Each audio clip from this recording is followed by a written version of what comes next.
तो सभी ध्यानियों को आज का इस सत्र में, विजडम शेयरिंग सत्र में सबको तहे दिल से स्वागत करती हूँ।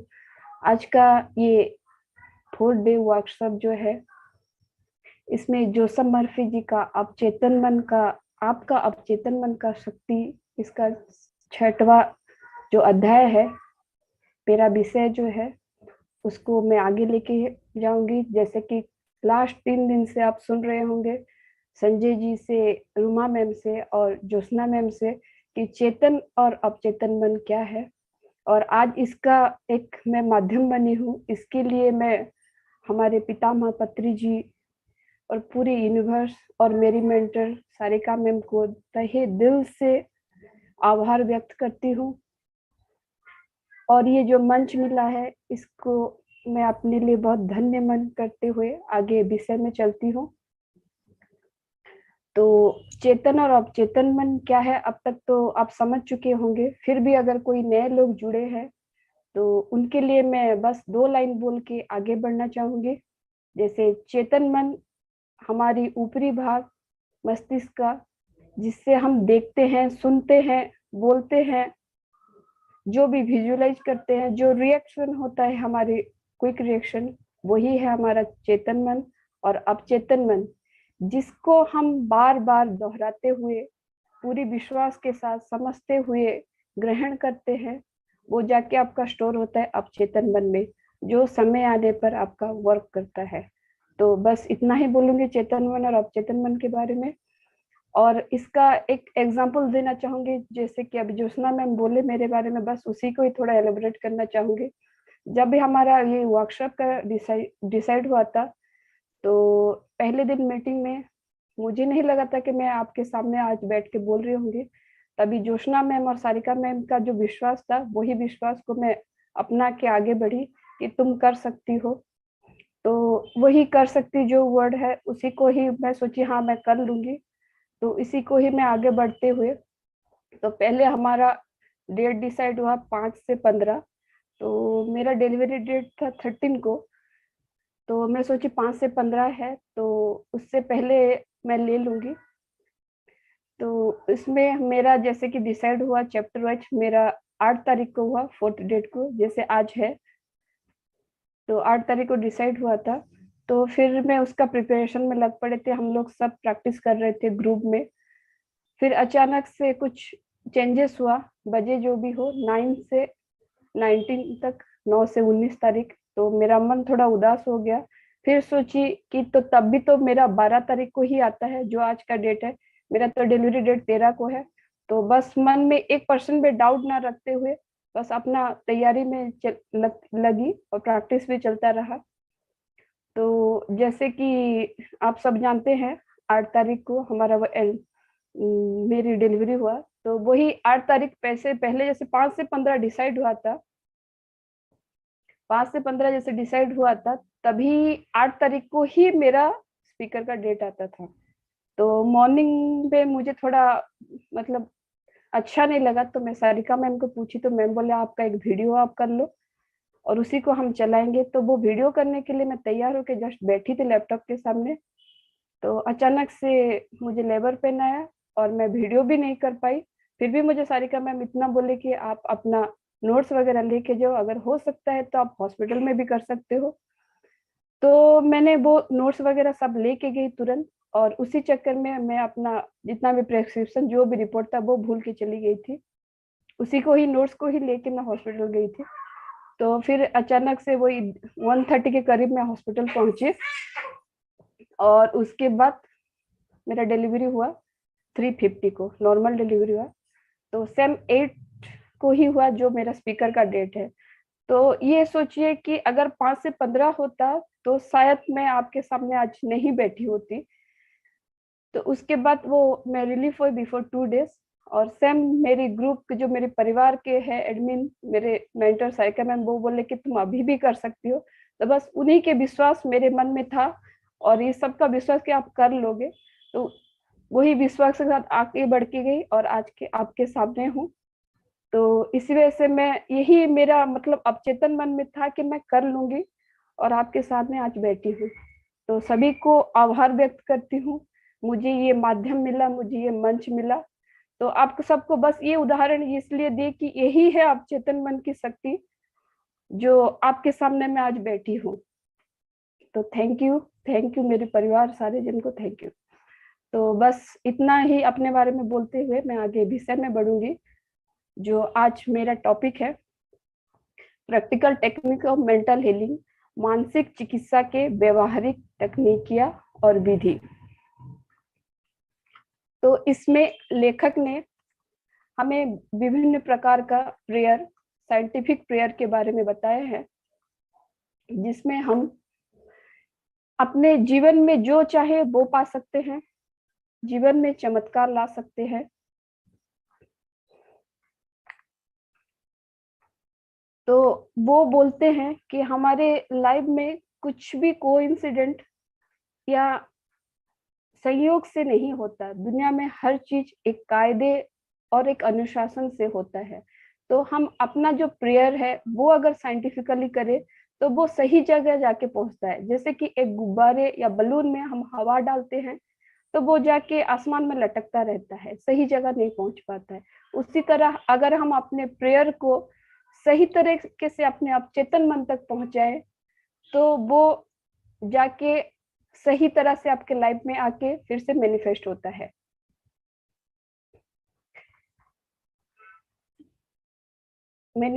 है।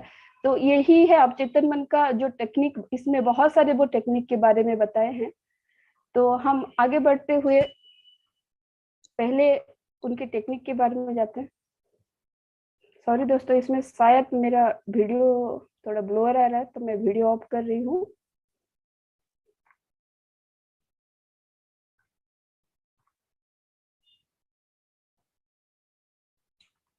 तो हमारा जो पहले टेक्निक बताए हैं वो कि आप अपने मन में जो रोपोगे वही पाओगे। रोपोगे के मतलब, जैसे कि हम अगर एक बीज लगाते हैं आम का, तो हमें उससे आम का ही फल आता है, ना ही आपका बबूल या बेल का फल आएगा, तो आम का ही फल आएगा। उसी तरह अगर एक वैज्ञानिक प्रेयर हमारे पॉजिटिव विचारों को हमारे अवचेतन मन तक पहुंचाती है, वही तरीका अपने अवचेतन मन को इंस्पायर करते हैं।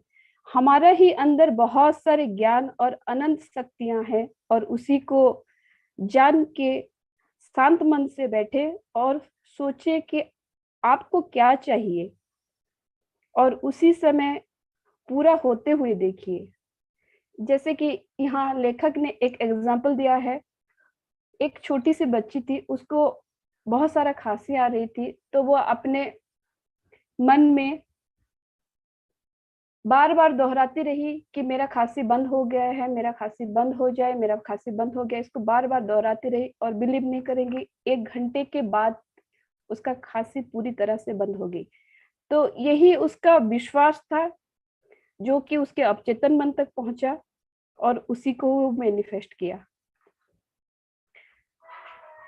तो उसी को ही आगे बढ़ते हुए और एक टेक्निक बताते हैं कि आपका चेतन आपके बनाए, आपका अवचेतन आपको बनाए ब्लूप्रिंट को स्वीकार करेगा। ब्लूप्रिंट मतलब नक्शा, जो यहाँ पे मर्फी जी ने बताया है, जोसेफ जी ने हमारे अवचेतन मन के लिए एक ब्लूप्रिंट बनाने के लिए बोलते हैं। जैसे आप अपने घर बनाते हैं, बनाते समय उसकी एक मैप, पिक्चर या प्लानिंग, जो आप समझिए, प्लानिंग जो आप समझिए उसी को बनाते हैं, और उसी हिसाब से अपने माइंड के अंदर एक ब्लूप्रिंट बनाइए मानसिक मन में, जहाँ पे आपका वो बनते हुए देखिए।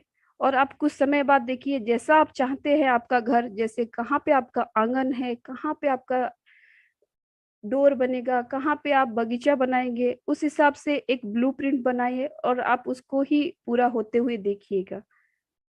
तो यहाँ पे लेखक अपने अवचेतन मन के लिए एक ब्लूप्रिंट बनाने के लिए बोलते हैं, जो कि आपके अवचेतन मन जल्दी ही स्वीकार करेगा। लेकिन एक बात मैं हमेशा यहाँ पे दोहराना चाहूंगी कि पूरी विश्वास, कॉन्फिडेंस के साथ ही करना होगा आपको। तो इसी तरह से वो ये विधि बताए हैं।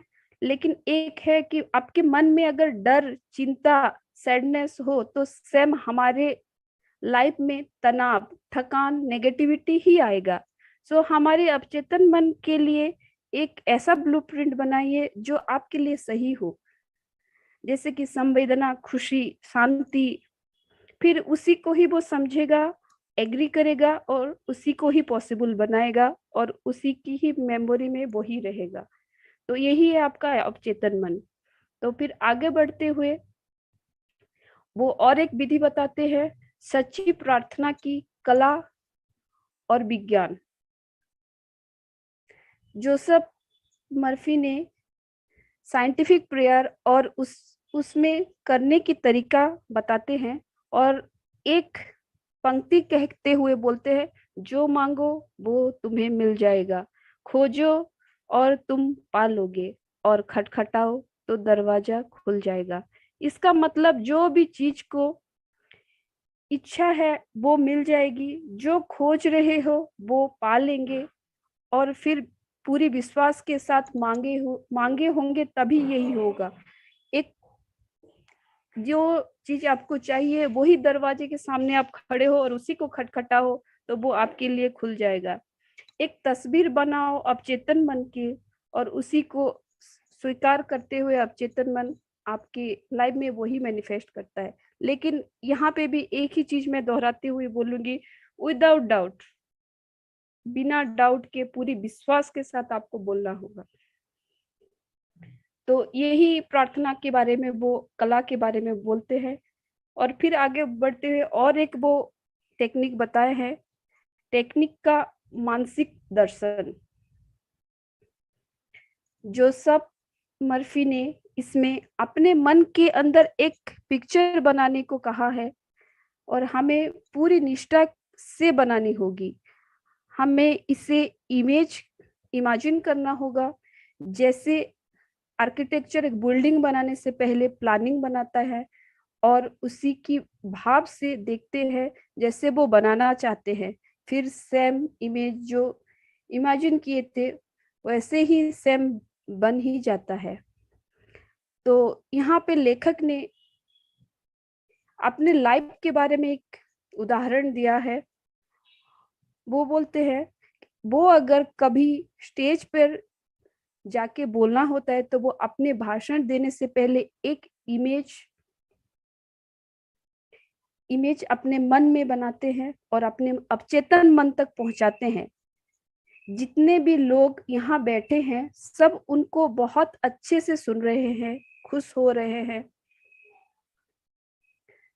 और उनके उनके मन में प्रेम और सुंदरता से भरे हुए हैं। फिर पूरी कल्पना को मुक्त कर देते हैं और फिर वो पहुंच जाते हैं स्टेज में।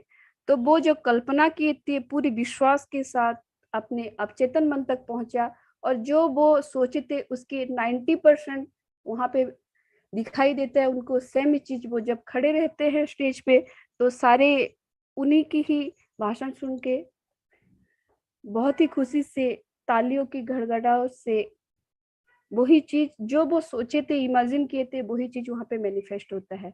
तो यही है आपके अवचेतन मन, जहां पर आप पूरी विश्वास के साथ जो भी आप पहुंचाओगे वो आपके लाइफ को में वही रिटर्न होता है।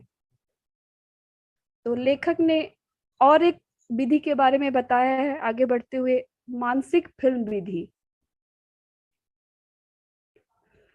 या फिल्म या छवि जो भी आप समझे, मानसिक छवि विधि।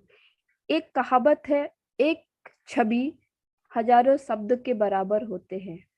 जैसे कि आप कहीं पे भी एक पोस्टर लगा हुआ या अपने मोबाइल में किसी फ्रेंड्स का स्टेटस देखते हो या कहीं पे भी टीवी पे एक फोटो देखते हो तो आपके मन में बहुत सारे शब्द आते हैं तभी, अरे ये मेरी फ्रेंड कहीं पे घूमने गई होगी, कहाँ पे गई होगी, ये ड्रेस पहनी है। इस हिसाब से मन में बहुत सारे कल्पना और बहुत सारे बातें आती है। तो उसी ही चीज का है कि एक पिक्चर हजारों शब्द के बराबर होती है। तो हम अपने लिए जैसे परिस्थिति चाहते हैं उसे एक फिल्म की तरह बनाकर अपने अवचेतन मन तक पहुंचाते हैं। लेखक अपने लाइफ का एक एग्जाम्पल देते हुए बोले कि कुछ साल पहले उनको एक लेक्चर टूर करनी थी।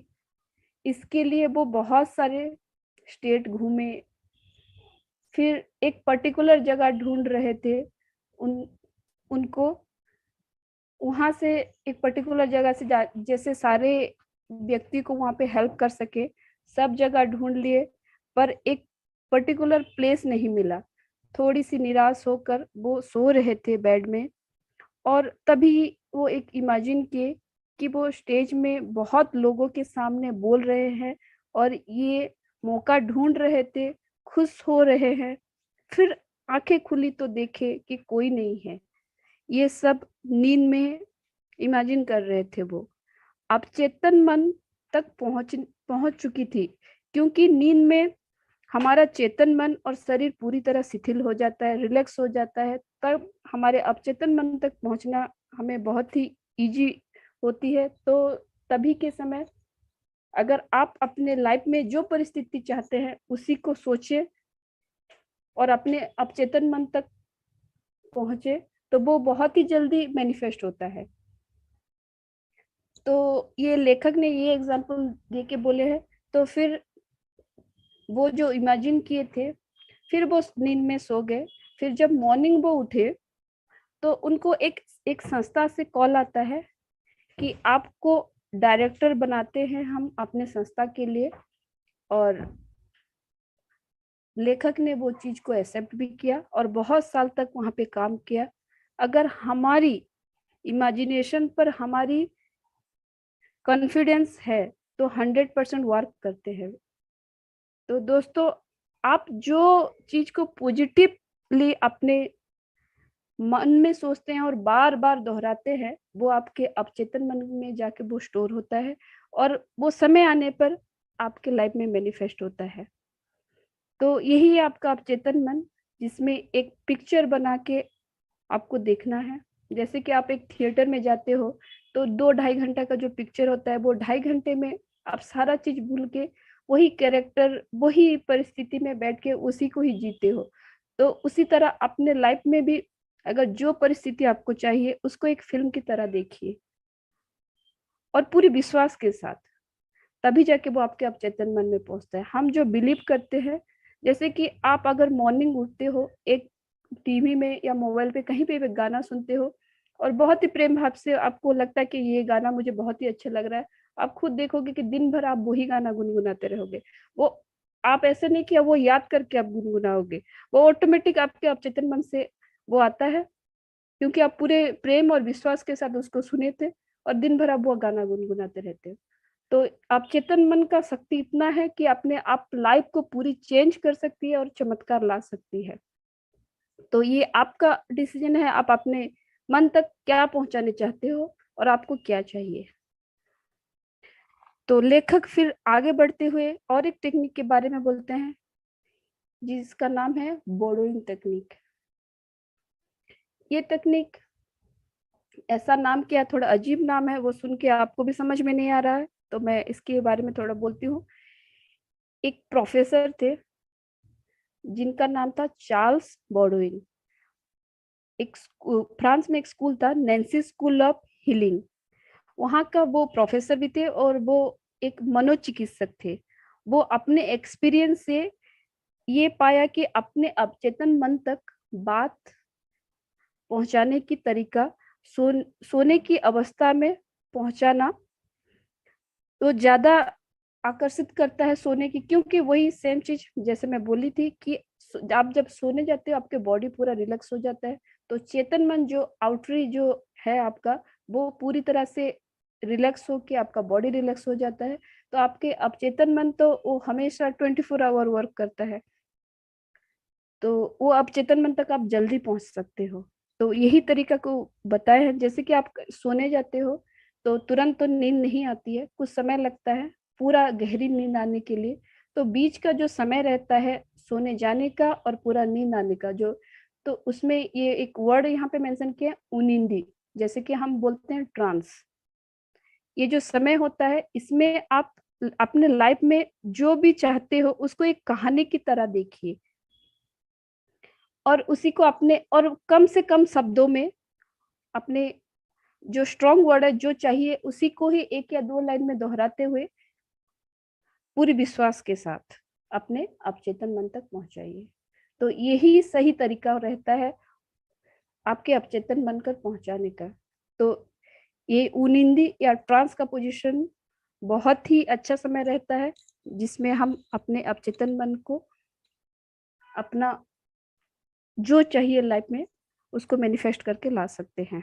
तो इसमें वो एक कहानी बताते हैं कि लॉस एंजलिस में एक विधवा या विडो रहती थी जो उसके पति मरने से पहले वो अपना सारा जायदाद या प्रॉपर्टी उनके नाम करके गए थे। उनके 3 बच्चे थे।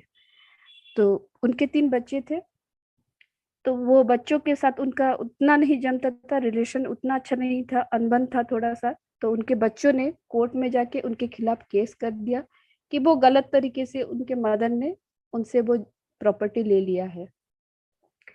तो ये जो औरत थी वो लेखक मर्फी इनके बारे में बहुत कुछ सुने थे तो इनके साथ वो कांटेक्ट किए। तभी लेखक ने उनको यही तरीका बताया था, ये बोडोइन तरीका, ताकि उनके लाइफ में जो भी है उससे वो निकल पाए।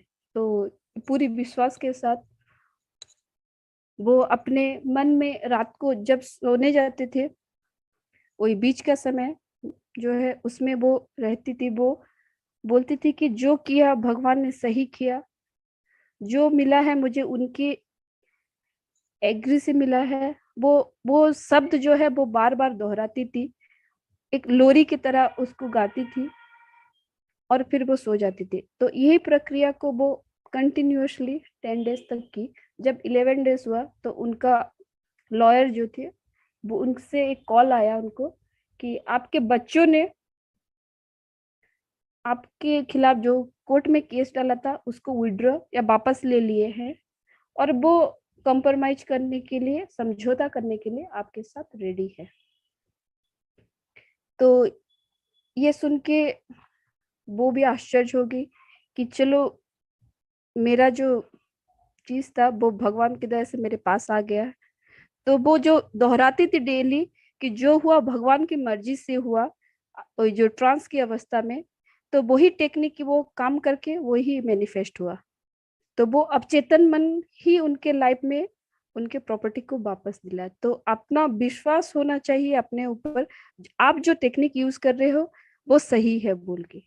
तो सोने की ठीक पहले और जागने के तुरंत बाद हम हर वो बात अपने अवचेतन मन तक पहुंचाना चाहिए जो हमें चाहिए। तो यही है बोडोइन टेक्निक जिसमें मर्फी ने, जोसेफ मर्फी ने जो यहाँ पे मेंशन किए हैं। तो ये आप अपने लाइफ में भी अप्लाई करके अपने लाइफ में मिरेकल कर सकते हैं। फिर आगे बढ़ते हुए वो और एक टेक्निक बताते हैं जो है सोने की टेक्निक या सोने की तरीका। वही सेम ही प्रोसेस है बडूइन की तरह, लेकिन इसमें ये बोले हैं कि सोने की अवस्था में प्राप्त करने की स्थिति ज्यादा अच्छे से होते हैं। आपकी बुरी आदत को भी आप अपने बार बार लोरी की तरह दोहराते हुए कहिए, मैं ये आदत से मुक्त हूँ, मैं ये आदत से मुक्त हूँ। इसी को वही तरीका से आप सोने से पहले बार बार बोलते रहे और उठने के बाद जब हमारा थोड़ा नींद रहता है तभी के समय में आप इसको बार बार दोहराते रहिए, बार जब तक आपका कॉन्फिडेंस लेवल नहीं आ जाता कि आप सही तरीका यूज कर रहे हैं और आपका समय आ चुका है वो बुरी आदत से आपको छूटने का, तब तक आप दोहराते रहिए। देखिए ये चीज आपके लाइफ में बहुत ही जल्दी मैनिफेस्ट होगा, चाहे आपका सिगरेट पीने का, शराब पीने का या कोई भी गलत आदत हो जो आपके हिसाब से है, वो पूरी तरह से आपसे छूट जाएगा। तो यही ये सोने की टेक्निक है जो कि लेखक ने यहाँ पे मेंशन किया है। ये आप अपने लाइफ में भी अप्लाई कर सकते हैं। तो फिर आगे बढ़ते हुए और एक टेक्निक बताए हैं, धन्यवाद की टेक्निक, जो कि हमारे ब्लेसिंग परिवार में हमेशा सारिका मैम हमें बताती है। धन्यवाद की भाव हमेशा मन में ग्रेटिट्यूड और धन्यवाद होना चाहिए, चाहे वो चीज हमारे लाइफ में आए या ना आए। जैसे कि आपको अगर एक गाड़ी चाहिए तो आप पहले से ही आप उसको धन्यवाद देते हैं, हाँ मुझे गाड़ी मिल गया है, मुझे मिल चुका है, चाहे वो तब तक आपके पास नहीं आया हो, फिर भी आप उसको धन्यवाद देते हैं। देते रहिए, वो ऑटोमेटिक वो मैनिफेस्ट होके वो बहुत ही जल्दी यूनिवर्स के पास पहुंच के वो प्रेयर आपके पास फिर रिटर्न होके आपको बहुत ही जल्दी वो गाड़ी मिल जाएगा। तो अपनी जरूरत को एक धन्यवाद के द्वारा ज्ञात करवाते हैं हम अपने अवचेतन मन को। आभार हमें यूनिवर्स की करीब लाता है। जो आपको चाहिए उसी के लिए आभार, कि थैंक यू मुझे देने के लिए यूनिवर्स, भगवान, परम पिता, जो भी आप कहते हैं। आप उनको बार बार थैंक यू बोलते रहे कि आप मुझे ये दे दिए, मुझे ये मिल चुका है, इसके लिए आपको बहुत सारा धन्यवाद, आभार। तो इसका एक एग्जाम्पल भी दिए हैं लेखक ने। वो बताए हैं कि एक पिता थे, उनके बेटे के प्रमोशन होने के समय एक गाड़ी दिलाने के लिए उनको बोले थे। जब बेटे का प्रमोशन हो गया तभी वो सोच रहे थे उनको गाड़ी दिलाए, लेकिन उनको दिलाए नहीं थे। तो वो बेटा ऐसे सोच लेता है कि मुझे मेरे पापा ने ऑलरेडी गाड़ी दिला दिए हैं, और वो डेली सुबह शाम 3 टाइम उनको आभार व्यक्त, थैंक यू, आभार व्यक्त करते हैं अपने पापा को कि मुझे गाड़ी दे दी है आप, और मुझे मिल चुका है। यही वो इमेजिन करके सोचते रहते हैं, और वो पूरी तरीका से धन्यवाद के भाव में, ग्रेटिट्यूड के भाव में रहते हैं। तो एक ऐसा समय आता है, उनको कार तो नहीं मिला लेकिन एक बाइक गिफ्ट करते हैं उनके पिताजी। तो यही है धन्यवाद का तरीका। आपको जो लाइफ में चाहिए उसको आप ऐसे समझिए कि जैसे कि आपको कोई बीमारी हो, कि हाँ मेरा ये बीमारी ठीक हो चुका है। मैं ये अपना पर्सनली भी बोल रही हूँ, जब मुझे थायराइड था, मैं थायराइड से भी हील हुई हूँ इस ध्यान के माध्यम से, वो भी 1 महीने में। तो मैं ऐसे ही अपने लाइफ में ऐसे ही बोलती थी जब मैं ध्यान में बैठती थी कि थैंक यू, मैं पूरी तरह स्वस्थ हूँ, मैं पूरी तरह हील हूँ, मेरे पास कोई भी बीमारी नहीं है। इसके लिए मैं हमेशा धन्यवाद करती थी। तो एक समय ऐसा है कि मेरा थायराइड का रिपोर्ट भी नॉर्मल आ गया। तो यही है धन्यवाद का तरीका। तो जो आप अपने लाइफ में चाहते हो, कोई सामान हो, कोई बीमारी हो, कोई रिलेशनशिप हो, किसी भी चीज को लेके आप उसके लिए पूरी तरह से धन्यवाद, आभार व्यक्त कीजिए। देखिए वो एक समय ऐसा आएगा कि वो चीज पूरी तरह से सॉल्व हो जाएगा। तो फिर आगे बढ़ती हूँ, और उसमें और एक विधि बताए हैं, वो सकारात्मक विधि। सकारात्मक विधि यानी कि पॉजिटिव अनाउंसमेंट। लेखक ने कहा है कि प्रेयर में हमें पॉजिटिव अनाउंसमेंट करने के लिए बोलना है। ये बहुत ही स्ट्रॉन्ग वर्ड होते हैं, अपने अवचेतन मन तक वही छाप या क्लियर मार्क, जो भी आप समझे, पहुंचाती है। बहुत ही एक स्ट्रॉन्ग वर्ड है जो कि आपके अवचेतन मन में वो छाप छोड़ जाती है। वो अपनी एक बात बताते हैं कि पॉजिटिव अनाउंसमेंट तब वो किए थे जब उनके सिस्टर बहन हॉस्पिटल में थी। पूरी शांति और सद्भावना से प्रार्थना किए कि उनकी सिस्टर को पथरी की बीमारी हुई थी। तो उनको डॉक्टर ऑपरेशन के बारे में बोले थे, और उनके कुछ अंग भी नहीं चल रहे थे। तो तभी उनके सिस्टर ने उनको उनके लिए प्रार्थना करने के लिए रिक्वेस्ट की थी। तभी वो अपने बहन के लिए वो प्रेयर किए, और वो बहन के लिए कर रहे हैं। मैं अपने बहन के लिए कर रहा हूँ। वो बिल्कुल वो बिल्कुल ठीक है। पूरी निष्ठा के साथ उसकी बॉडी की मसल्स और सेल्स में चेंजेस आ रही है, और ये चेंजेस उनके अवचेतन मन में हो रही है। वो अब उनके बहन के अवचेतन मन तक वो डायरेक्टली वो बात पहुंचाए। हालांकि उनके बहन, उनके सिस्टर उनके पास नहीं रहते थे, बहुत ही 1000 किलोमीटर दूर रहते थे, वो अलग ही एक शहर में। तभी भी वो यहीं बैठे उनके अवचेतन मन तक अपना बात पहुंचाए, और ये बोले कि उसके अंदर नदी की तरह जीवन बह रही है, वो पूरी तरह से ठीक हो रही है, शांति और प्रेम उसके अंदर बह रही है, उसकी बीमारी को धो रही है।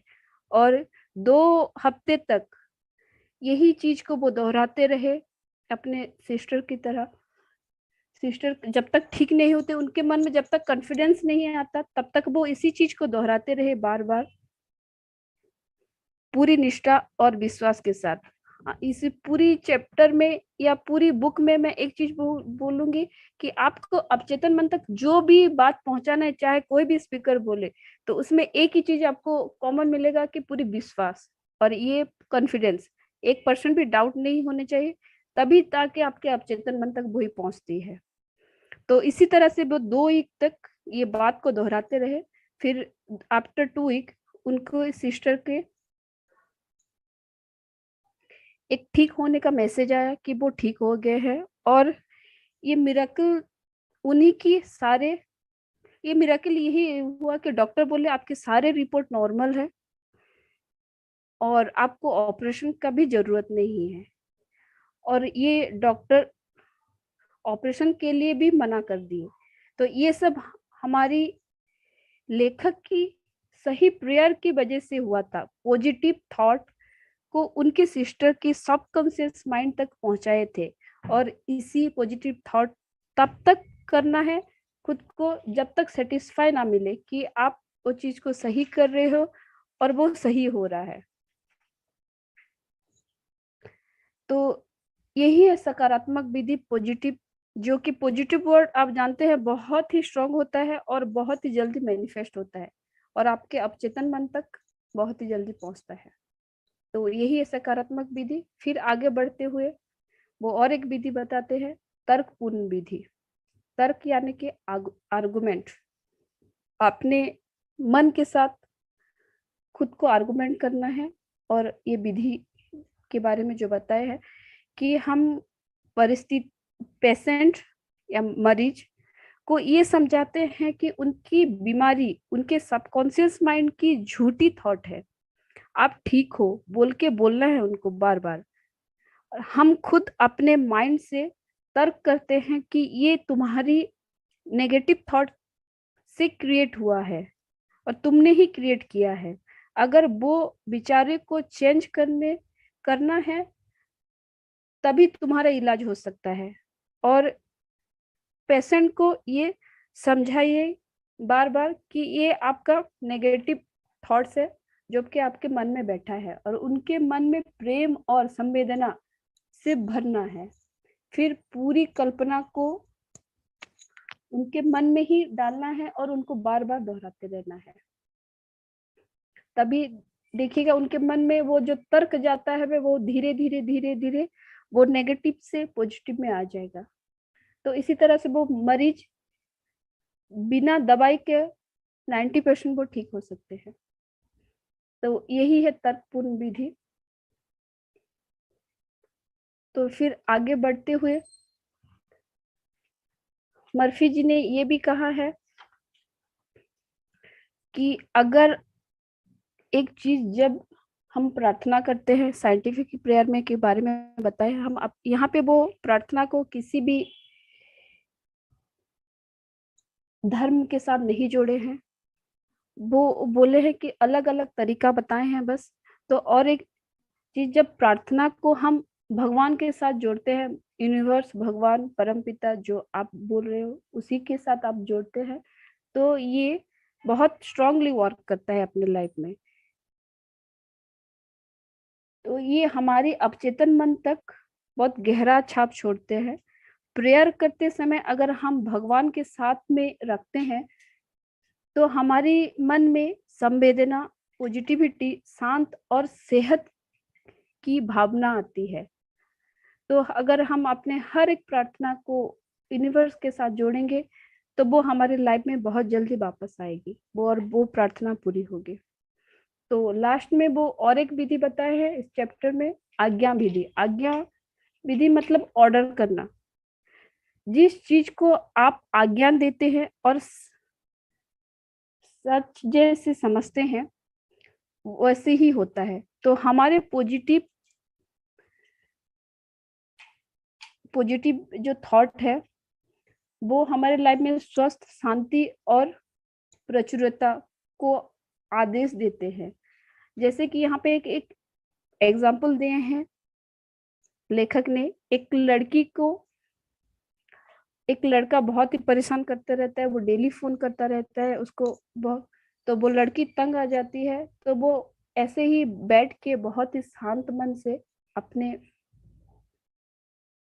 मन में वो दोहराती है कि ये लड़का मेरे लाइफ से चला जाए और भी कभी ना देखूं मैं इसको, वो अपने लाइफ में जहां से आया था वहीं पे चला जाए। तो ऐसे ही वो इस चीज को बार बार दोहराती है, ऑर्डर देती है अपना मन को पूरी विश्वास के साथ। तो वो जाके आपके अवचेतन मन में पहुंचता है, और बिलीव नहीं करेंगे, वो जब नेक्स्ट डे घर से निकलती है वो लड़का को बिल्कुल वो देखती नहीं है। लास्ट जो कि उसको फॉलो कर रही थी लास्ट बहुत दिन से, उसको दिखती नहीं है। वो बिल्कुल कहाँ जमीन निकल गया या आसमान में चला गया, वो उसके उस दिन के बाद और वो कहीं पे भी उसको देखता नहीं है। तो यही है आज्ञा विधि, ऑर्डर, जो आप अपने अवचेतन मन को देते हैं और वो आपके लिए वर्क करता है। तो इसमें ये चैप्टर में पहले जैसे आप ज्योत्सना मैम से सुने हैं उसी का ही एक्सटेंड चैप्टर है ये। तो उसमें पहले जमाने से लेकर अभी जमाने तक कैसे अपने मेंटल को हील करते हैं उसके बारे में बताए थे वो, और ये चैप्टर में कैसे हम अपने अवचेतन मन तक अपने बात पहुंचा के अपने को हील कर सकते हैं, यही बताया है। ये सीखा कि पुराने समय से अभी तक लोग किस प्रकार हमें प्रेयर करके हम अपने विचारों को सब कॉन्शियस माइंड तक पहुंचाते हैं, और लाइफ में मिरेकल आता है, आपका चमत्कार आता है। तो यही है आपका अवचेतन मन। तो धन्यवाद सभी को मेरा बात सुनने के लिए, धन्यवाद।